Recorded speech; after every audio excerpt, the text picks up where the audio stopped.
Fala, turminha! Tudo tranquilo com vocês? Beleza pura, né? E legal, muito bom vocês aí, né, ainda curtindo, mas estamos voltando presencialmente. Então aguarde que logo, logo nós estamos juntos em sala de aula presencialmente. Eu sei que nem todos virão, né, por questões particulares, mas a escola se preparou e estamos voltando, beleza? Enquanto nós não estamos voltando como um todo, vou colocar aqui um vídeo para vocês falando sobre a Primavera Árabe. Primavera Árabe que foi um período de conflitos e que muitas coisas aconteceram após, beleza? Então vamos lá para eles. Primavera Árabe para vocês, então até mais! Primavera Árabe. E o que vem ser essa Primavera Árabe? Foi um nome dado a uma série de revoltas populares ocorridas nas nações do mundo árabe desde 2011. Então a população estava por demais irritada com aqueles governos ditatoriais, colocando o exército contra a própria população, ninguém crescia, ninguém se desenvolvia, jovens, mulheres sendo altamente discriminadas, a população oprimida. Então começa aí as revoltas em alguns países do mundo árabe, né? Esse mundo árabe que nós estamos falando, né? Não confunda o árabe com o mundo muçulmano, ou seja, nem todo muçulmano é árabe. E nem todo árabe é muçulmano. Não confunda isso, entendeu? Que é aquele movimento de independência, de mais liberdade. Então as revoltas se espalharam por vários países do mundo árabe, né? Contra o que eles reivindicavam? Que manifestações eles queriam?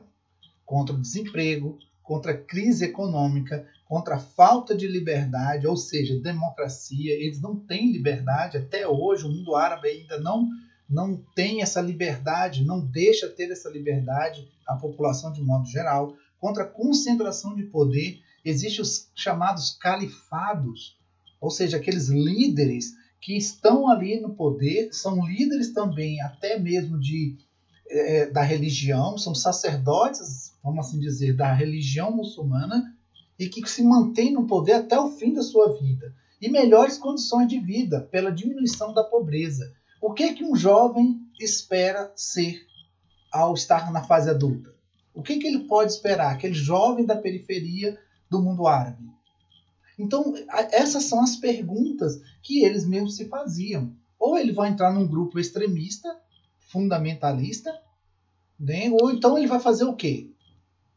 Então, por isso que eles começaram a ter essas manifestações. Essas manifestações foram lideradas por jovens, principalmente jovens, e mulheres. As mulheres, então, no mundo árabe são por demais discriminadas. Vamos continuar. Protestos começaram a se espalhar pelo mundo árabe contra os governos autoritários, alguns seculares. São famílias que estão há séculos no poder, há muito tempo. Então, esses protestos foram até legítimos. Afinal de contas, é aquela família. Se aquela família já mantém aquele tradicionalismo há muitos anos, fazendo o comando daquele país, aquilo nunca vai mudar. Nunca vai mudar. Forte sentimento de esperança de uma melhora, tanto em setores econômicos, como as questões como liberdades pessoais. Então, essa era a esperança de cada grupo de pessoas. Dessa maneira, o que nós vemos aí? Dessa maneira, o que nós vemos? Que a população reivindicava pelas suas liberdades, coisa que não acontecia. Consequências.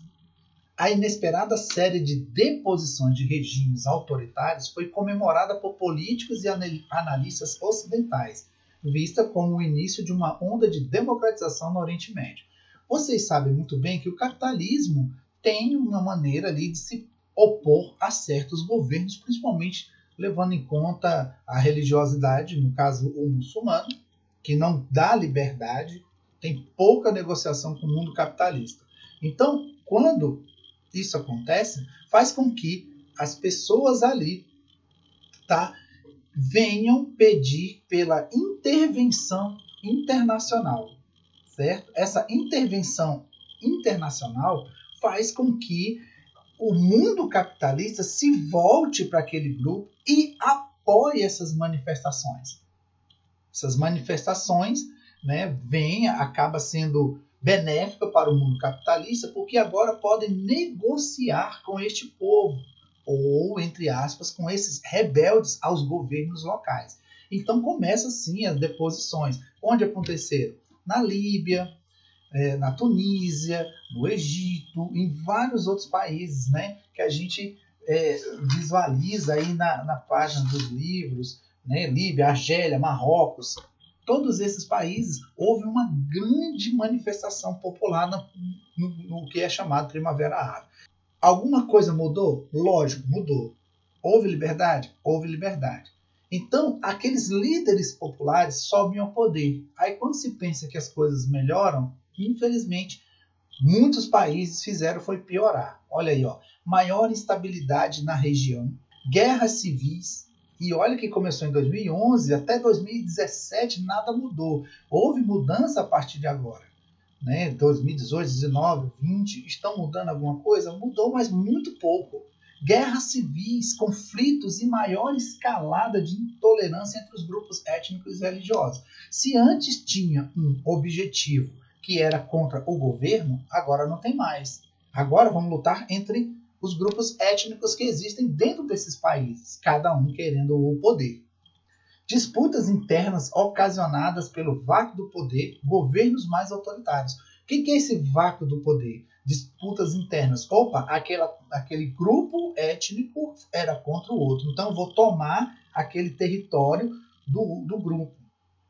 Então tomava aquele território e começavam os conflitos novamente. Isso por quê? Porque o governo estava excluso disso. O governo não se intrometia nessa conversa. Não tem governo. E o governo que entrou, em vez de ser mais flexível, vamos assim dizer, com algumas situações, principalmente buscando o lado do capitalismo, não, esses governos também se fecharam. Afinal de contas, viver séculos até com a mesma ideia, a mesma ideologia, não se muda de um dia para o outro. Né? Queda da economia e seus setores mais importantes. Se a coisa estava pior, nada é tão pior que não possa piorar. E é isso que aconteceu.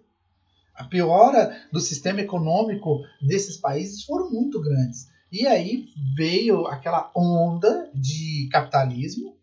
As empresas até quiseram entrar nesses países, mas foram impedidas, muitas delas foram impedidas, justamente pelos governos que entraram ao poder. Quando se pensa que vai melhorar, a coisa foi pior.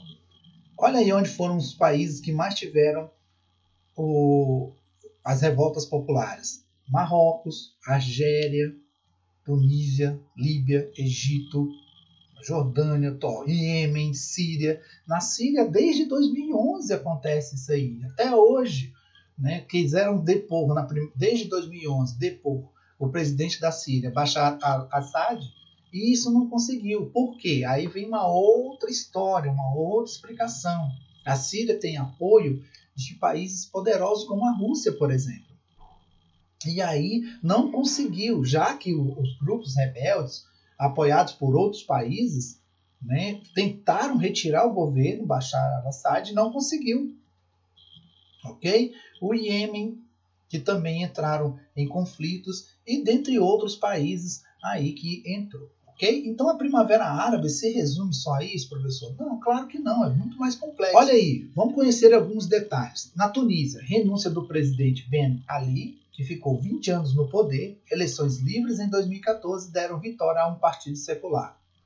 No Egito, a queda de Hosni Mubarak, que ficou 34 anos no poder e morreu esse ano, menos de um mês atrás.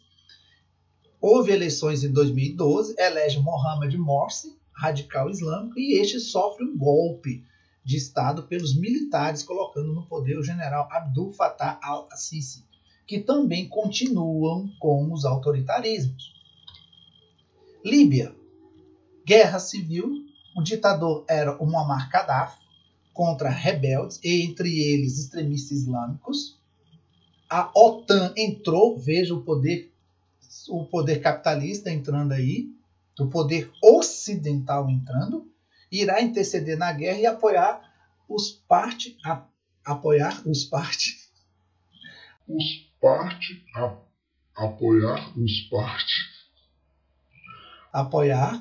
os rebeldes. morte de Muammar Gaddafi, ele estava escondido, descobriram ele, retiraram ele do esconderijo, ainda vivo. Numa imagem posterior já mostra ele morto pelos rebeldes. Marrocos e Jordânia, após violentos protestos, o governo instaurou reformas políticas, mas manteve-se no poder. Então, esses aí não foram destituídos, mas fizeram grandes reformas. O Marrocos hoje foi um dos que mais mudou radicalmente a sua forma de governar. No Bahrein, a revolta controlada pelo governo, teve a revolta popular, mas o governo também começou ali a se capitalizar, e nesse, né, se você verificar, o Bahrein também é um grande exportador de petróleo e se capitalizou. Quando eu falo capitalizou também a respeito do capitalismo, e começou a diminuir um pouquinho as desigualdades ali. Tudo isso está nesse site aí que nós pegamos. Então nós ficamos por aqui. Beleza? Essa aula foi rapidinho. Um abraço. Valeu!